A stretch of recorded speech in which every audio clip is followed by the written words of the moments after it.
Stop right there. Yeah, you. If you like all things entertainment, current events, or Hollywood, then look no further. Creator to Creators, hosted by director Meosha Bean of Horror Noir, interviews filmmakers and creatives from around the world. Join in on the fun, guest celebrities, and informative information to have as a creator. Hit subscribe and stay connected to Creator to Creators.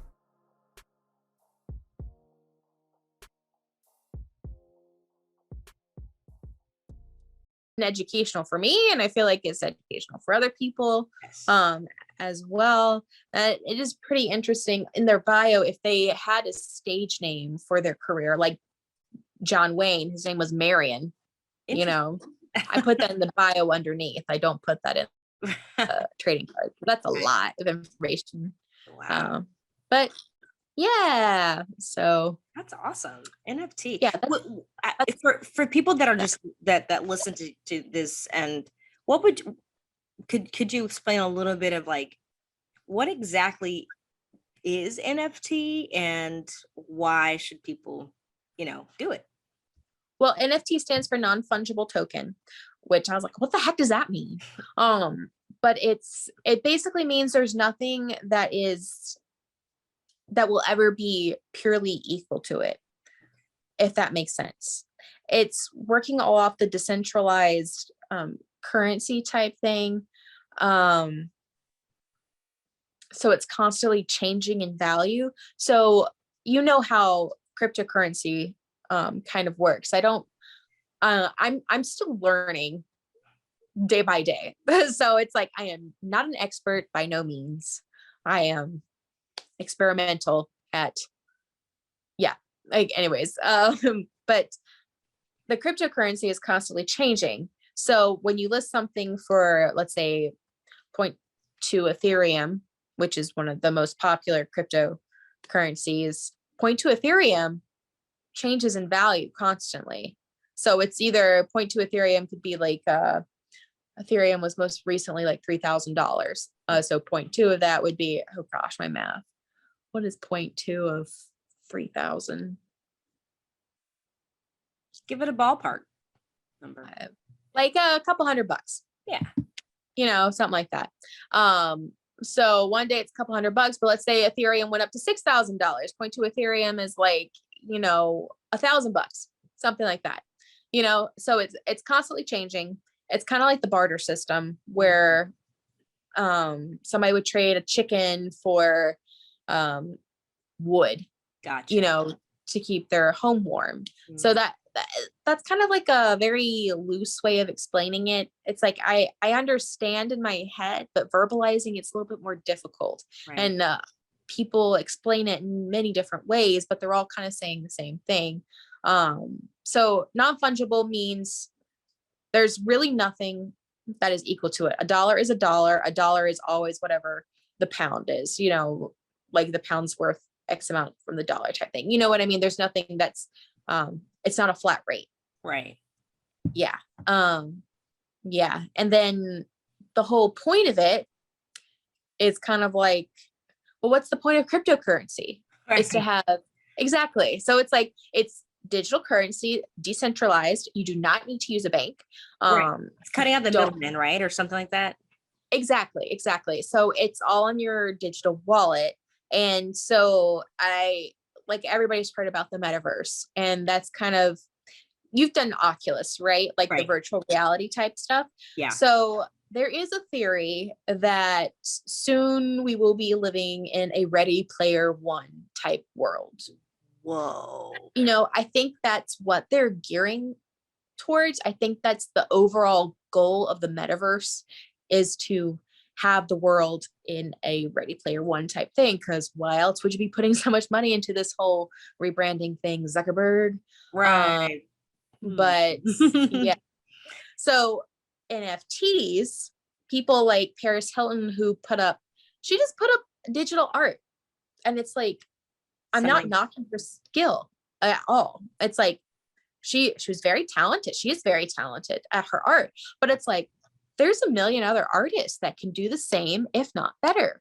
Why did her sell for so much? And it's because of her exposure and who she is. It's like, product placement type.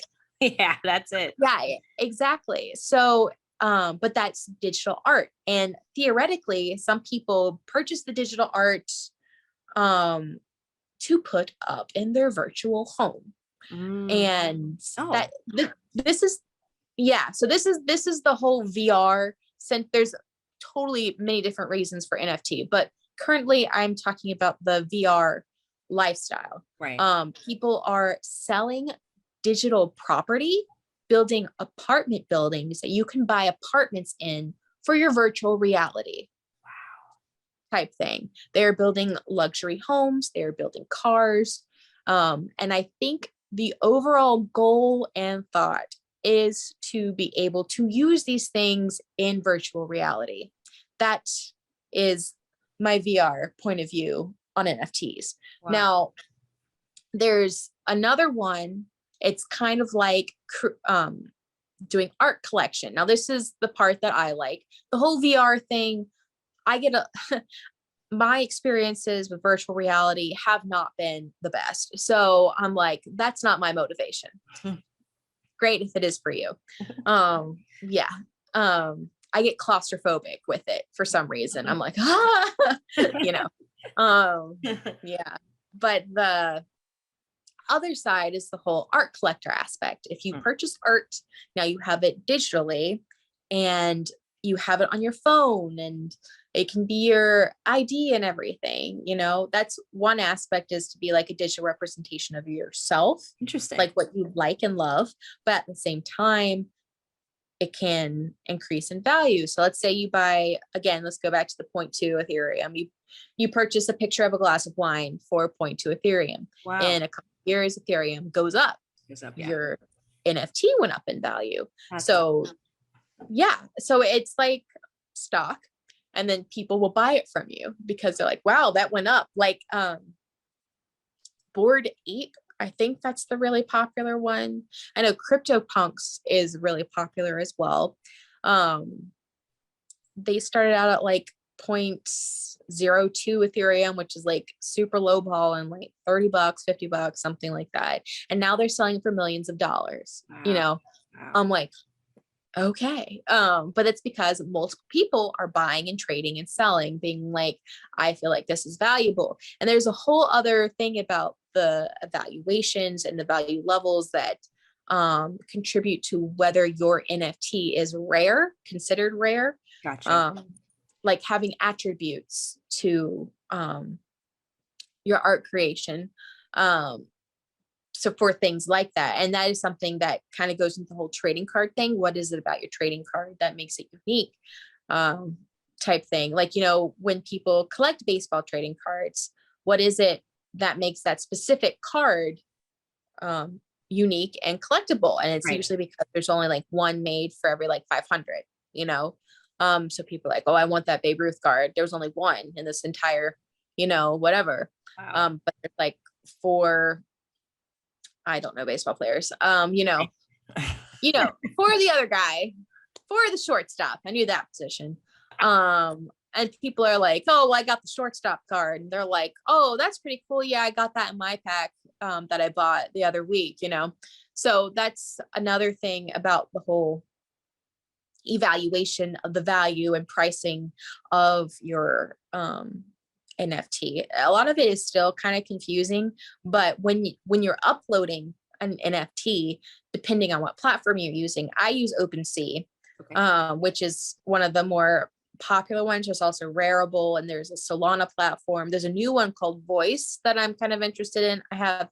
I'm debating on seeing how that works with my niece or my other project that I'm also working on, but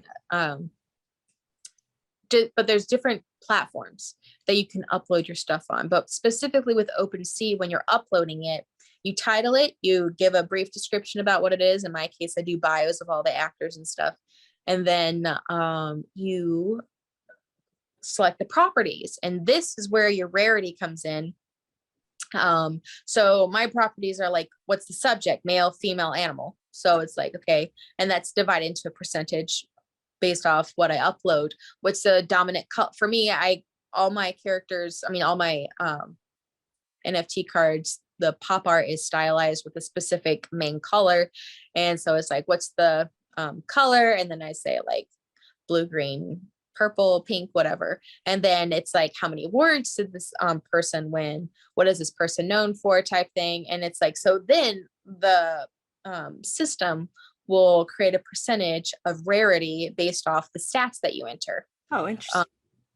Yeah. So that also adds to the whole rarity, and it can help drive up price for the collections that are selling and everything like that. There's another creator, he does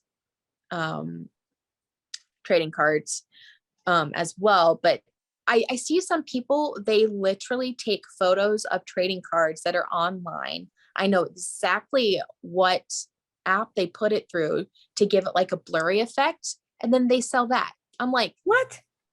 You didn't do anything. You downloaded somebody else's work, Wow. and then you altered it, type thing. You're not creating, like, it's one thing to create a collage and assemble your own like artwork thing. That's something Right. that's pretty commonly practiced and done.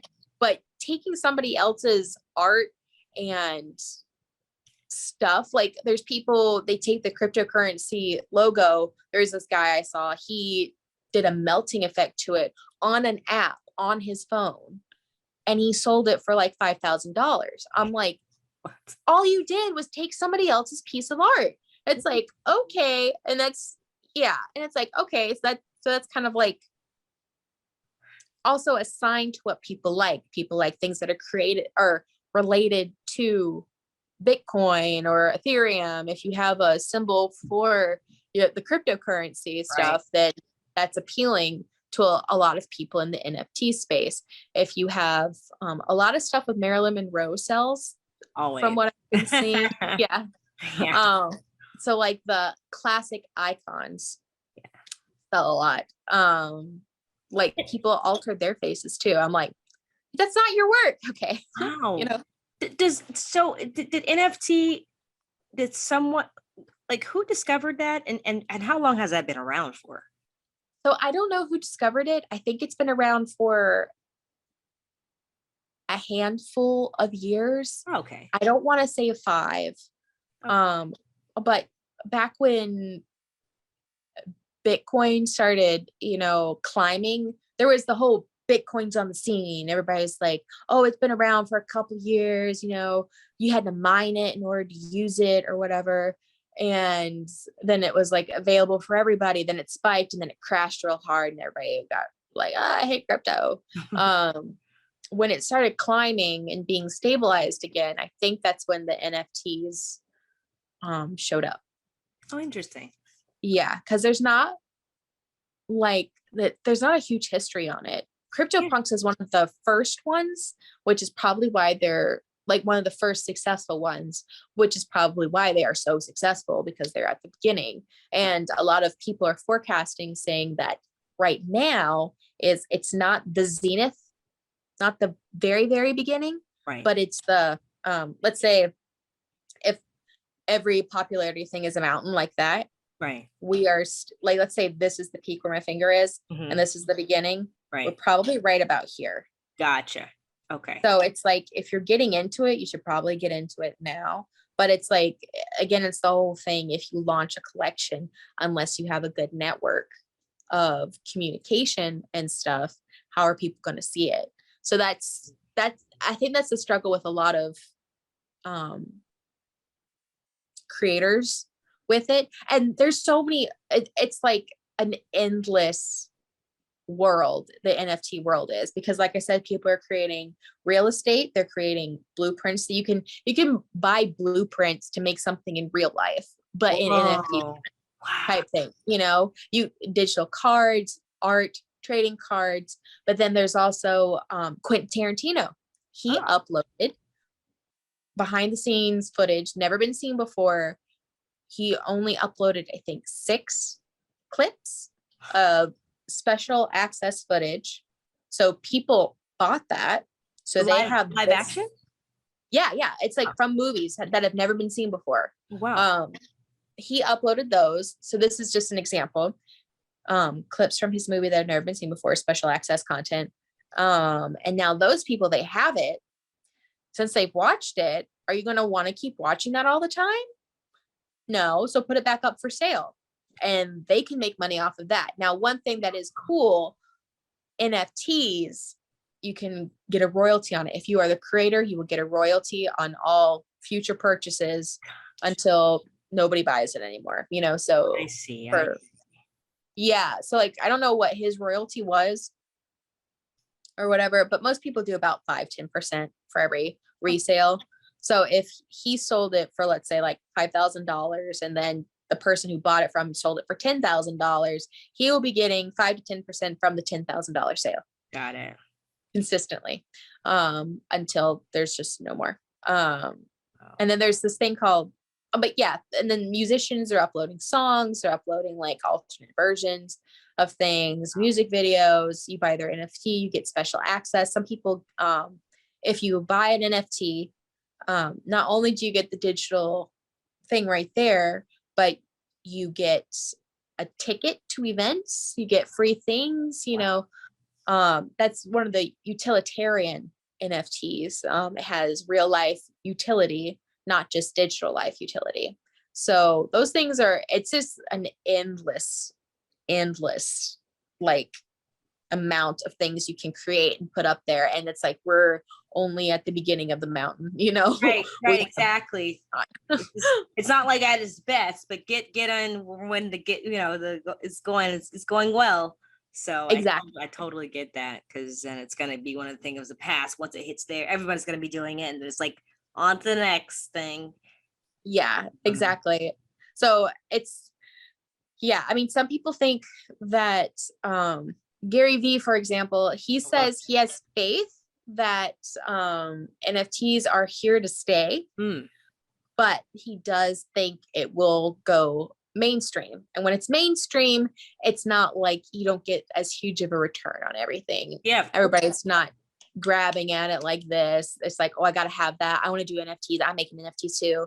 It's gonna be like, you know, like with everything, like the cryptocurrencies, there's a ton of cryptocurrencies, but you only think of Bitcoin and Ethereum and Litecoin, and well, you have Dogecoin, but the first three that I mentioned, they're the first three that kind of came on the scene and started getting noticed and notoriety and stuff like that. But then you have stuff like Dogecoin, and everybody's like, oh my gosh, Dogecoin to the moon. I love Dogecoin. I'm saying it wrong. I love it better than Bitcoin, you know? And it's like, so you'll have things like that, that'll come be superstars and come up, you know, but it's like the earlier you get in, the higher likelihood you have staying power, if that makes sense. Right. It's kind of like when, like, if it's too saturated, then it's like you're not going to be able to be seen because As much. As much, because there's so many people, you know, Right. in it. Just like how YouTube kind of, the value of YouTube kind of went down, even though there's a lot of people on YouTube. Like I was getting, when YouTube was good, $500, almost $1,000 a month, but now, Whoa, you nice. know, and just you know, whether it's vlogging or putting up short films or whatever, and that was just a mere 16,000 followers. That was it, right? But there's other people with 20, 50,000, 100,000, millions of followers. So that's why they're constantly, I mean, even I have a friend who has 500,000 followers and on YouTube, and she's a gamer. She makes a living making those videos. So what she would have to do before, she didn't have to upload as much, but now she has to upload like every week, like weekly, just so it's like almost like having a show. You're like a showrunner. Exactly. It's hard to keep up with the demand, because you have to, like with all the platforms, you have to be posting consistently and creating new content, creating trending content, creating valuable content. You know, it's like you have to have it's not a trifecta, it's like 10 different things that you have to have consistently all the time, you know, to get exposure on a lot of these platforms. Now it's like, you know, having people cross promote things, that is a surefire way to get you much more viewings, which is like always super thankful for like reciprocation, and like, people who support and share and everything. That's one of like the biggest things to get the word out there for anybody. But yeah, really building like a network. There's a guy, his name's Grant Cardone, and he says your net worth is your network. True. So you have valuable people with you that are investing in you and what you're doing and everything. That increases like this because they support you, they got your back, and they're going to keep sharing with their friends what you're doing and like, reposting things type stuff. And that's something that in the NFT space, in any space, it's it's like that's how you grow your business, is from multiple people and like multiple avenues, and diversifying yourself and your friends groups, like being open to people. And I think that's something with the whole pandemic that a lot of people have improved on posting digitally, but it's become a lot harder for a lot of people to integrate themselves into real relationships, as far as like, working relationships, friendships and stuff like that. Because unfortunately we had all the lockdowns, which were necessary and everything, but it's one of those things that we're seeing a side effect in like kids and teenagers and stuff. And it's kind of like taking a toll on them mentally, because they didn't have a lot of social development. There's a lot more anxiety being around people.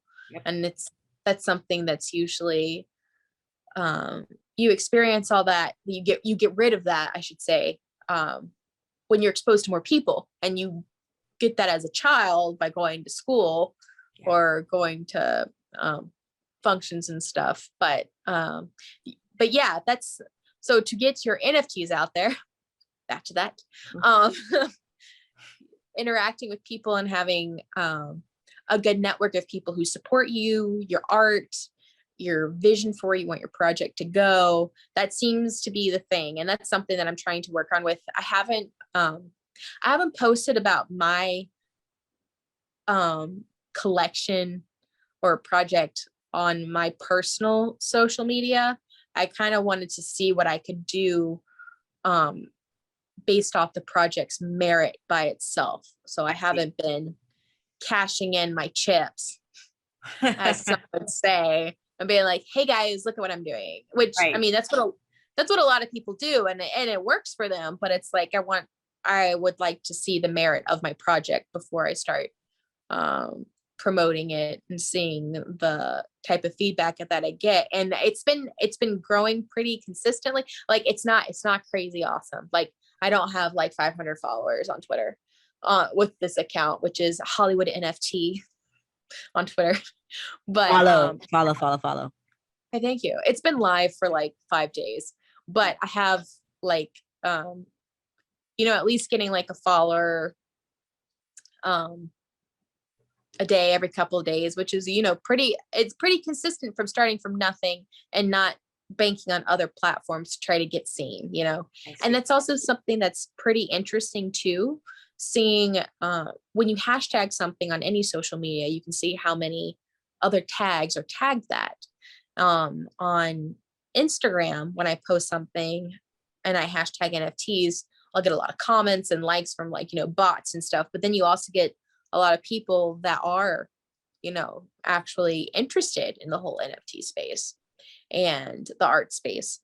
But it's a small hashtag number. Whereas on Twitter, there's like thousands. It's like, yeah, we love NFTs at Twitter. That's why everybody says, if you want to sell NFTs, you have to be on Twitter. And I was like, okay, so that's why I got Twitter.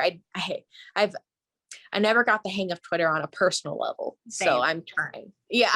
I don't understand the purpose. Yeah. It's like, this is my thought. I'm like, okay. Yeah. But then there's TikTok. That also, it's small. The NFT community is small on TikTok. Okay. It's growing, but it's pretty small. So TikTok, Instagram, and I have not checked Facebook yet, which I will. All right. Yeah, but it's like they're all different levels of community, and it's like you're hitting different types of people, type thing. But seeing that to see what the market is and see what's appealing and attention grabbing, you know, like because everybody's like, oh, that looks cool. I want to look at that. Like, oh, that's fun. Yeah. I mean, we all do it. It's like what Yes. clickbait type stuff. So That's awesome. yeah. You're really doing great in the NFT world. I mean, you know, thank you for telling us about that, sharing us all that knowledge. I mean, it's interesting because I honestly had no idea. Like Oh, you see like celebrities on it now and doing it, and you're like, what is this? And Kevin Hart posted something about he's going to start NFT, and I'm just like, yeah. everyone's doing it. What is it? So thank you for Yeah. sharing that knowledge. I appreciate it. Yeah. Of course. And I mean, again, I'm trying to figure out everything still. Because Yeah. I mean, a lot of people who are collectors, they say, I don't fully understand it, but I'm doing it, you know? And that's something, it's like you don't fully understand how like light works. You know, you're not an electrician, but you still use it, you know, you still install it in your house or get somebody Absolutely. to. But Absolutely. yeah. So This is all this is all to fund. So for instance, so say you make $500,000 on an NFT. That's a great day. What are you yeah. doing with that? Are you going to put that in back into your art, the love of art? What do you do, like, or is another type of business adventure that you're working on? Oh yeah, for sure. I'm a big person about saving a little, you know, tithing a little and investing, you know, a little, but primarily going like with all things for better improvement in my career space, you know, getting better materials, affording myself the capability to go to different things and like, you know, investing in my career, let's put it that way. Right, Yeah. right. If as an actor, artist, whatever, you know, creator, you know, I'm like, that's something I realized. It's like creator to creators. It's like creators got to create, and all during COVID, that's what I kept trying to do, you know, and I was like, wow, I'm a creator artist. I was like, I'm a Yeah. creative. Wow, this is real cool. I think we all are, right? I think Yeah. the people that are in the industry think, you know, it's just when our backs are against the wall, which is what, you know, essentially what COVID kind of, you know, did. Yeah. It was like, okay, what are we gonna do? And then for the people that, you know, were like, people were like, well, stop me from talking to my plant in the house. I did this, or you know, whatever. Yes. So yeah, so Exactly. I mean, that's how Creators for Creators was born, was in the pandemic when it first began. I was like, I gotta talk to some like-minded people, you know, to see what's up. Like, I know I'm not the only one feeling this kind of, but then it grew to something much bigger than what it was. So, like a For sure. blessing in disguise. Yeah, we're Yeah. always constantly trying to figure out something else. Yeah, no, absolutely. And it's like that's one thing that every entrepreneur, it's like when you are a creator, you are an entrepreneur. Right. You don't go to a job and have it like if you're part of a studio, then yeah, you go to a job and you have your pay rate and everything like that. But most people in the entertainment industry, they're contract workers. So you are working, you know, based off job to job, you know, and in between every person goes through slow seasons, and it's like, what do you do during that, you know? Absolutely. So diversifying yourself with other avenues of income, like, you know, with investments. I know a lot of my actor friends have been pretty gregarious, like I think that's the word. Mhm. Aggressive, let's put aggressive with their crypto investments, and that it's reaped a good profit for them to where they can invest in other things and like buy equipment in order to increase their level of content quality, you know. And that's something that as an actor and a creator, updating your quality is really important as well, like getting quality headshots. And all this stuff isn't cheap, you know. It's like people are like, oh, I'm going to be an actor, and it's like, oh, recently just rewatched The Office, Great show. last series again. Yeah, but you know the episode where Andy quits and he's like, I'm going to be an actor. They're like, wow, good for you, you have all this savings and stuff so you can pay for all these things. And he's like, no. But it's like, but it's real. It's like you have to go out and buy headshots. It's like, where do you get headshots when you're starting out? I personally don't think you should pay more than $150 for maybe $250 for headshots when you're first starting out. But like the higher quality headshots that you get, they're much more expensive, like $500 to $1,000, you know, per session. And it's like, wow. But the people that see them, they appreciate the quality of it. But when you're first starting out, until you're making money doing the acting stuff, it's like, am I going to get a really good return on that investment? Especially if your hair changes every 6 months. My hair does not change every 6 months. I have baby bangs right now. You're slaying them, girls. Slay. Thank you. But I mean, I had to get some new headshots because my hair changed a little bit, but you see my hair goes away. So if I have all my hair down, then it doesn't really make a difference. But it's like when you have your hair change, when you gain or lose weight, when you have facial hair, or guys, when you have facial hair, you know, and all that stuff. Like you have to have all these different types of headshots. And then on top of that, having real footage. And if you're on Actors Access, when you upload your reel, there's all these submission sites and they cost either monthly or yearly dues. And then when you upload material to all those sites, if Backstage, it's free to upload whatever the heck you want if you pay for the yearly membership or monthly membership. Actors Access, you pay a yearly fee, but then you have to pay for all of your uploads for your reels, which you need reels up there for people to see your acting, you know.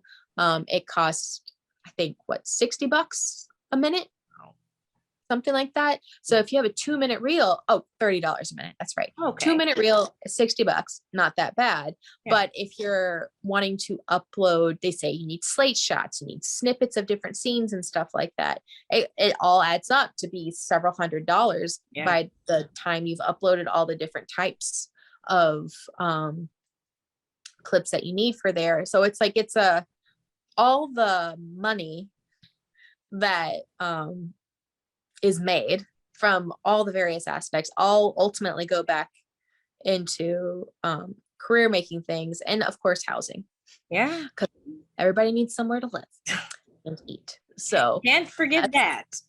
Exactly. I'm not one of those chicks that goes and blows it on Chanel.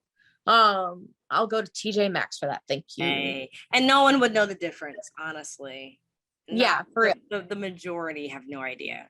Exactly. My favorite designer right now is or like established designer. I have very many designers that are on not super discovered, if that makes sense. I'm like, oh, I like that a lot. But it's like, you also expensive. But The Vampire's Wife, I love her stuff. I'm like, oh my gosh, she had a collaboration with H&M, and I spent I bought one of those dresses, and that was me splurging on clothes, you know. And it's like, I bought it from H&M. You know, H&M only goes so high. Right. So it's like, you know, that was a treat myself.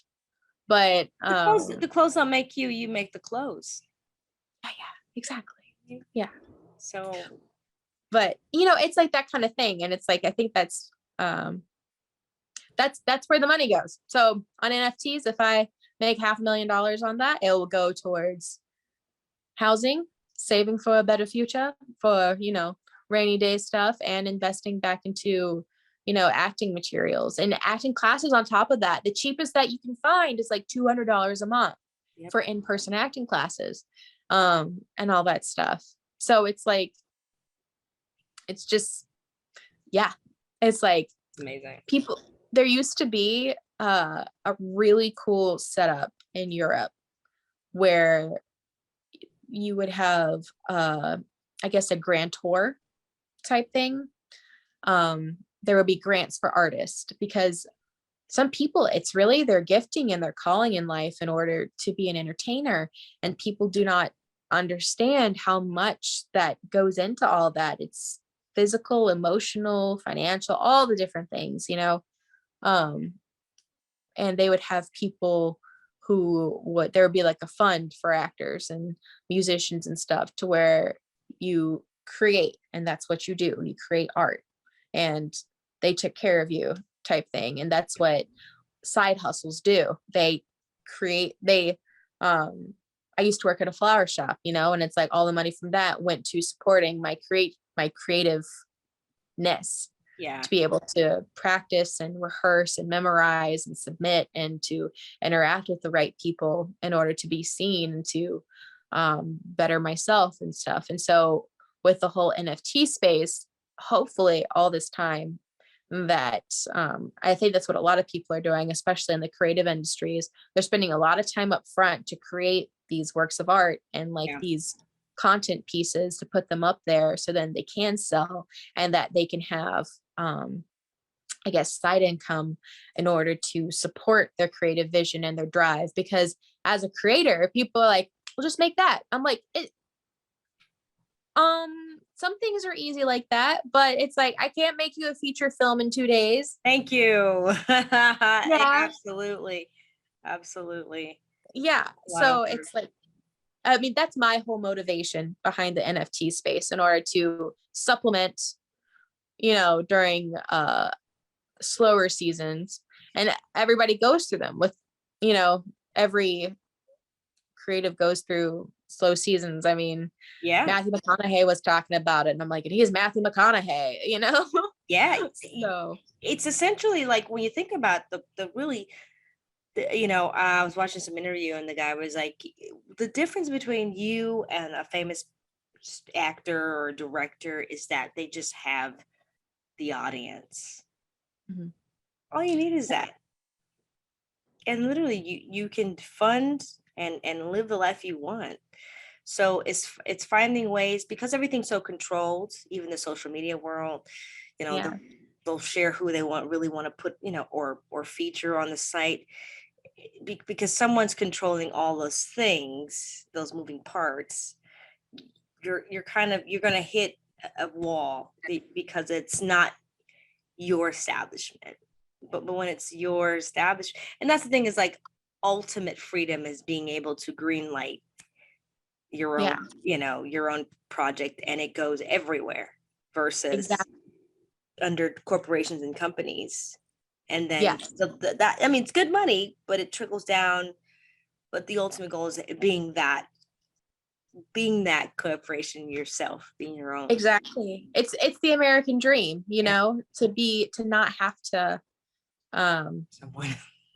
I mean, it's the, like, this is sorry, this is a worldwide podcast, but you know, it's like when you think about all these movies talking about immigrants coming to America, they're coming for the American dream, so they don't have to work for somebody else. And it's totally achievable wherever you are, but America has like a lot more doors that are open for people to create a life for themselves.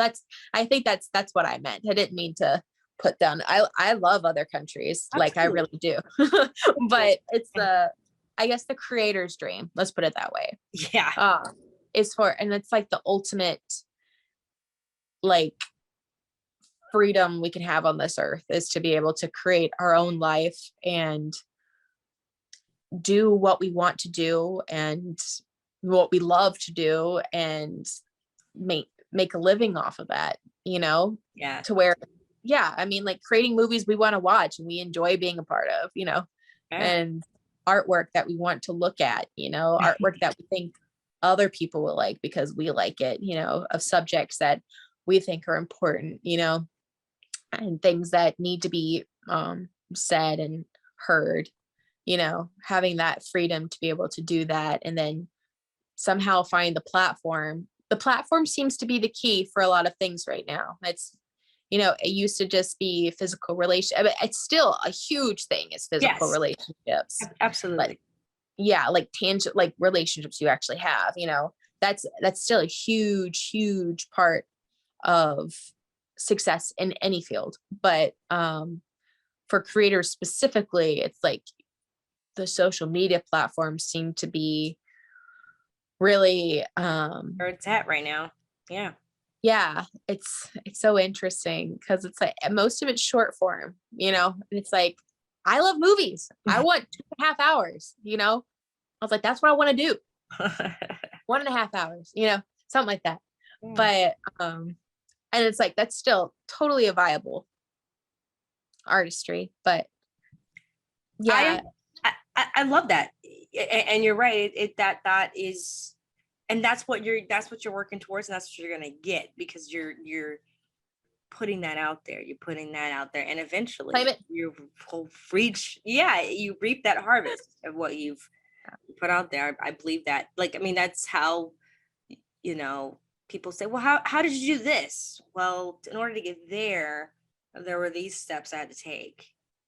right. But then of Yeah. course, over time, you know, it's like, oh, I got to that goal that I've ultimately wanted, which is, you know, so anything's possible. I like to ask every guest on this show, what advice would you give to someone that wants to either get into NFT, or even just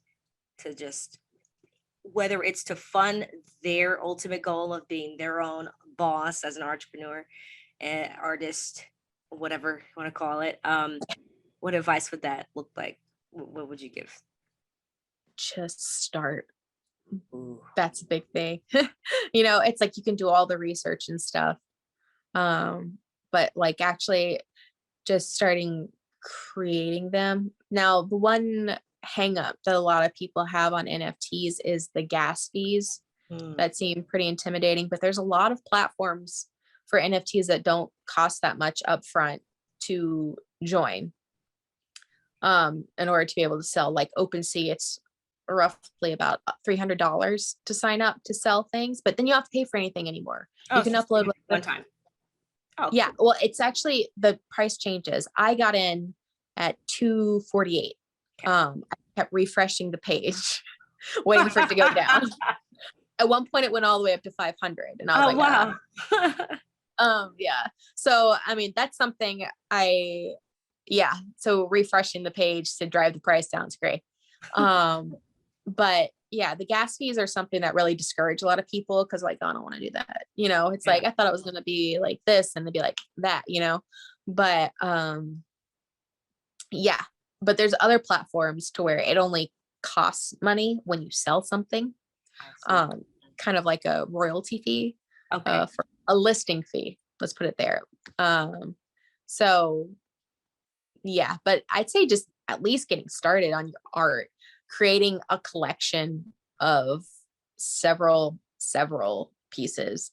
Most very, very successful collections have like 5,000 pieces, but they are auto generated by a computer. So that's also something that I'm like, you didn't hand draw these. I'm like, right, I'm hand doing my stuff. You know? Wow. So that's more like, value. Well, it should be, I think. Yeah. Yeah. So just getting started on doing that, because it is art. And it's like, if you're doing music art, collaboration art, that's a huge thing. If you have, you know, other people that are interested, reaching out to them and seeing if they want to collaborate on something, like with you. Oh, remember that girl I told you about that's a musician? Yes. I thought it'd be really cool for you guys to, like, she sings and writes music and stuff, and you film, and you guys, I feel like you guys will complement each other. Sorry, taking time away from that, but it's like, you know, or to create a NFT type thing, because you have two communities of people that support your art and stuff, and when you combine together, you're appealing to two audiences that are kind of complementary of each other. And then one, it grows your own network, and then it grows your whole selling factor type thing. But that's what I would say to people, is to just start on what you think works. Because I started on something completely different that I'm not even doing anymore. And it's not because I gave up or anything. It's because I realized, oh, this is actually better. And this is something I enjoy doing far more. You Right. know, it's not quitting. It's, you know, it's shifting gears. And I might come back to it when I feel like it's something I love, you know. But right now it's like the thing that I'm doing is something that I really enjoy creating. And that's something somebody Bob Proctor said this too. He's like, just get started going after what you're doing. Absolutely. Exactly. Just like start making moves. And then it's like, you might not get to where you thought you were going to be when you started. You might even completely change careers, but you will find that you are happy and feeling fulfilled doing something completely different than what you started out wanting to do. Like, you know, I wanted to be a singer and now I'm an actor and I really like doing that. Now I'm doing digital art, which is appealing to my inner child. That was something that I wanted to do when I was a kid. But, you know, it's all these different things and they all kind of weave together and add to your life experience, which makes you a more well-rounded person. That's it. So that's literally it. Yeah, it definitely makes you a well-rounded person, not rounded person, because you're just not doing one thing, one niche or whatever. You're right. expanding your palette, which is what an artist does, I think, or Right. what artist wants to do. Yeah. And I mean, and we see that with so many things. Everybody's doing collabs and like kind of diversifying like their style of music or you know, music and stuff. But it's like even on the outside, like they have different careers and companies that they have going on, you know. It's like nobody is just one thing. It's like we are all limitless beings, you know, and we have different loves and desires. There's a guy that I watch, his name's Evan Carmichael. He's a really inspiring like entrepreneur encourager, and he talks about your one word. And so many different people have they sum their motivation all down into one word. And it kind of coincides with my whole like creative desire to make and do things. It's the word beauty. It's like everything that's always bothered me in my life is because it didn't, as weird as it sounds, didn't feel beautiful. It didn't, that was something that it didn't achieve beauty because they didn't put in full effort. You know what I mean? Beauty doesn't just mean like, oh, that's beautiful cut and whatever. It's like I want to make people feel beautiful, if that makes any sense. I want to create things that people think are beautiful, beautiful works of art, beautiful films, you know, aesthetically pleasing things, things that are done well at a level of excellence. That's all encompassed in the word beauty to me. So defining something into one word to help motivate you and channel your things. I love that. Yeah. It's not my original thought. That's just my word and I'm conveying. And you're doing that. You're doing just that. Yeah. You know, thanks. You're doing just that. And you know, I recently watched something of yours. I was on line. I saw something and I just ended up watching it.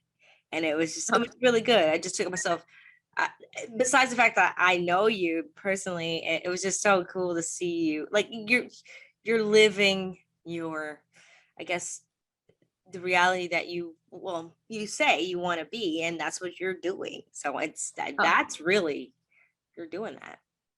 Well, thanks. I mean, it's always constantly, I think that's every artist problem. Benedict Cumberbatch says it too. He's like, his constant struggle is knowing that he will never achieve perfection in his performances. And he's always striving to be better. But it's like, I'm not a perfectionist per se, but it's like, you know, sometimes I don't like watching my performances back, but I'm constantly trying to like better myself in all avenues of my life. Yeah. So because it all, as an actor, everything from your life, you know, combines together, and your life experience. When I was in school, my acting teacher told me that I couldn't do certain things until I had more life experience. And I was like, What? I have an imagination, you know, I was so like, you don't know. And then I had some pretty intense life experiences, and it really opened the door for a lot more emotional expression and understanding for characters. So that was something that was like, oh, well, she was right. You know, I was like, life experience helps, but it's like, you don't have to have some traumatic experience in order to play roles that are traumatized. You know, you can see things and hear stories and go places and do things and just open your mind for stuff like that to just come you in know, and flow. Yeah.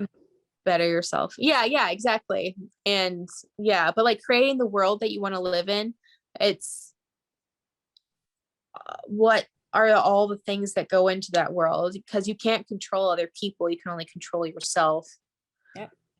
And all that stuff, your mindset of how you view things and take things, whether you take it personal, whether you react to things, you know, like the casting director, back to that whole thing, finding out the cast director viewed me as being too fat for anything that he cast and stuff like that. It's like, I could have just wallowed in self-pity and be like, he doesn't know, you know, but it's like, he was the casting director in my area at the time. And it's like this, right now, I do not have at the time, I did not have the capability to go live off on my own. You know, my parents didn't want to fund me going out to a big city to live on my own and pursue my career in acting, because they were still not entirely sold on it, you know? So at the time I was trying to work a side job and go to classes and stuff and audition for the things that I knew about. And he was the guy that was doing a lot of the casting in the area. And it's like, I have to do something about it. So,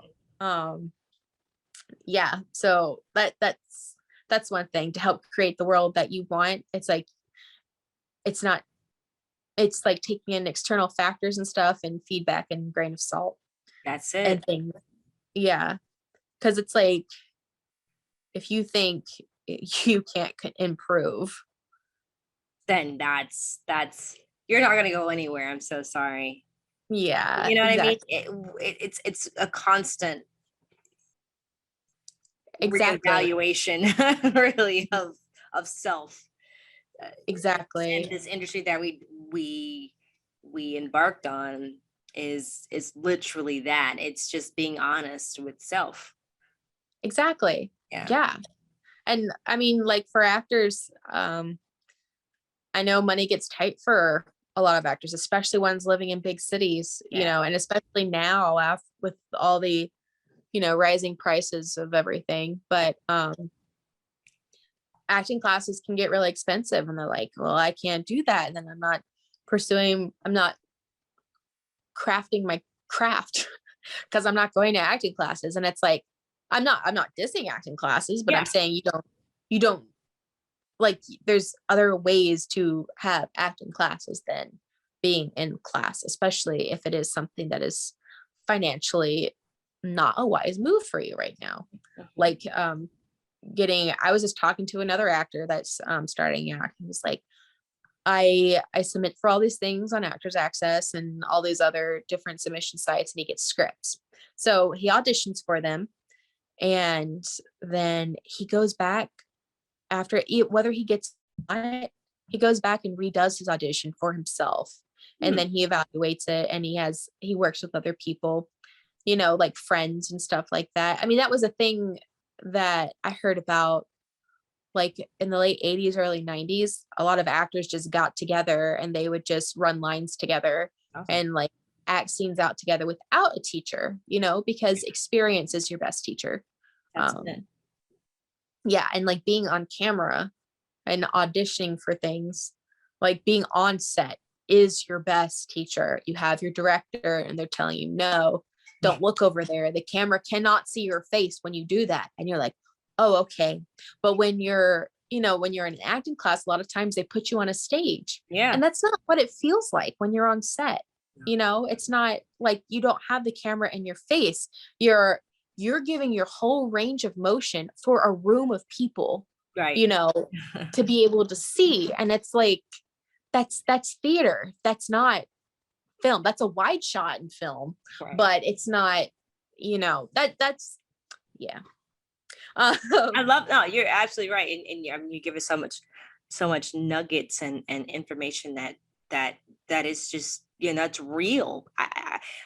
For me, it's not always about this. The show is not just about stories of like, you know, working. I mean, obviously you're a working actor. This is your life, but it's not always the glamorous parts. I want to also show like the real stuff that goes behind the scenes, that the real work that you put into being where you are. And I think, like I said, it goes back to what you said. A lot of people say, oh, you know, I can be an actor, and for me, a lot of people, I met people that are like, yeah, it's my calling, and then they're like, so can you give me this job? And I'm like, well, it doesn't really necessarily work that way. You know, you have to, there's an auditioning process, there's the classes, there's learning the technique of knowing how the lingo goes. But, you know, of course I don't really say all that sometimes, because, you know, people just have their perception of what it is from the outside looking in, and not actually inside of it. Yeah. So, thank you for sharing that. Oh, well, yeah, of course. And I mean, it's like everybody, when you meet people just starting on their actor journey, it's like, it's very different than somebody who's been doing it for a long time. It's like, there's still the constant drive and grind of like submitting and like auditions and stuff like that. But some things aren't the same, because as you get more experienced, I'm not saying you don't need, like, you always need to be bettering yourself, but there's different things that you do, if that makes sense. I don't really know how to explain it, but I totally know. I totally understand what you're saying. Totally understand that. Yeah. Because it's like you do it so much, like going to all the different classes, like all the acting teachers, Stanislavski, Meisner, you know, there's still Adler and Ivana Chubbuck and everything. And it's like, and I've studied all those things, and I've done it several times. So it's like, it's all in my head. I know, you know, like, I'm not saying like I can't learn more, because you can learn more, but it's like somebody talking about the bases and stuff like that. And it's like, yeah, but I meet a lot of young actors that are just starting out, and they're theorizing about the differences between the different teachers. And it's like, yes. You know what I mean? You know what I mean? Because it's like, if you've been in it, if you've been in something your whole life and somebody's just discovering it, you're not wanting to put them down per se. Like, yeah. But it's like, it's something that doesn't necessarily benefit you. Right. If that makes sense. It's kind of like, yes. Yeah. So that's real. And I know exactly what you mean. I've had so many of those moments, and you're just like, yeah, cool, awesome. It's like, I did that. Yeah, like, thanks. Yeah. You know, Yeah. Because on top of everything that you're doing, thank you for talking about NFC. I really appreciate that. Oh, yeah. I've just learned a lot that I had no idea about. So thank you. And I'm sure it's going to be super helpful for people that want to get involved in this world. That's scratching the edge, you know. Oh my God. Yeah. We'll have you back on for more, for sure. Once you sell like 5 or 10 of those cards, I'm sure you will. Yeah. I'm sure you will. It's because you're working. So right now, what do you have working? What are you working in right now? And where can people find you on social media? Okay. So I'm still working on producing that feature film called Flight 704. It's about the DB Cooper, you know, hijacking thing that happened in 1971, but our story takes place 10 years later. Is it him? Is he back? Anyways, yeah, so It's a pretty fun thriller. It's been a lot. But you can find that on Instagram at Cooper Movie or coopermovie.com.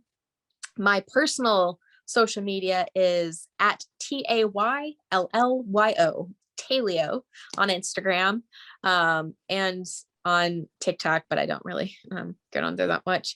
Or my Facebook page is Taylor Lyons. So yeah, so those are my social media things. A little bit of something I'm working on as far as the entertainment industry goes. But like with all working actors, doing commercials in between. I did get a really cool LA Fitness commercial, so that just came out. I'm pretty excited about that. It's supposed to be their national campaign, so that's really cool. That's awesome.